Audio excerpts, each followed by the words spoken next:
What I have learned from my Philippine literature class is that Philippine literature is divided into two types, which is the prose and the poetry. Prose means it consists of those written within the common flow of conversation in sentences and paragraphs, while poetry refers to those expressions in verse with a measure and rhyme, line and stanza, and has a more melodious tone.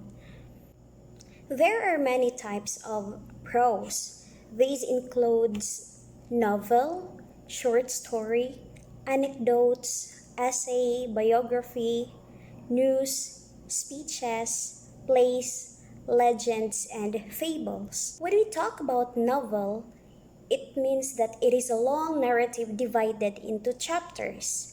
When we say short story, it is a narrative involving one or more characters, one plot, and one single impression. When we say plays, it is presented on a stage, is divided into acts, and each act has many scenes. And when we say legends, these are fictitious narrative, usually about origins. And when we say fable, it is a story where the main characters who act in the story are the animals. And when we say anecdotes, it is a merely product of the writer's imagination, and the main aim is to bring out lessons to the reader. When we say essay, this expresses the viewpoint or opinion of the writer about a particular problem or event. And when we say oration or delivering a speeches, this is a formal treatment of a subject and is intended to be spoken in public. It appeals to the intellect, to the will, or to the emotions of the audience. And now we will talk about poetry. Poetry has three types. These are narrative poetry, lyric poetry, and dramatic poetry. Narrative poetry is a form describes important events in life, either real or imaginary. There are different varieties of narrative poetry. One is epic, another is metrical tale, and ballads.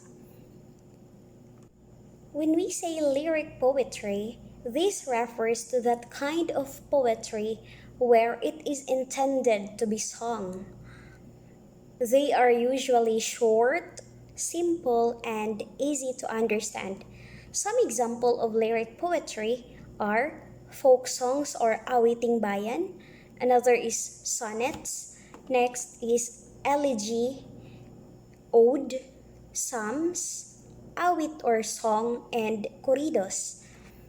Another type of poetry is the dramatic poetry, and some examples of dramatic poetry are comedy, melodrama, tragedy, farce, and social poems. Another thing that I have learned from studying the Philippine literature is that it allows us to learn about where we came from and how past events work to shape our different cultures.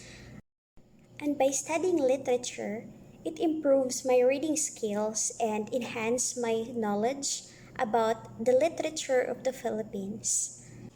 One of the Philippine poem is Bayani ng Bukid by Alejandrino Q. Perez.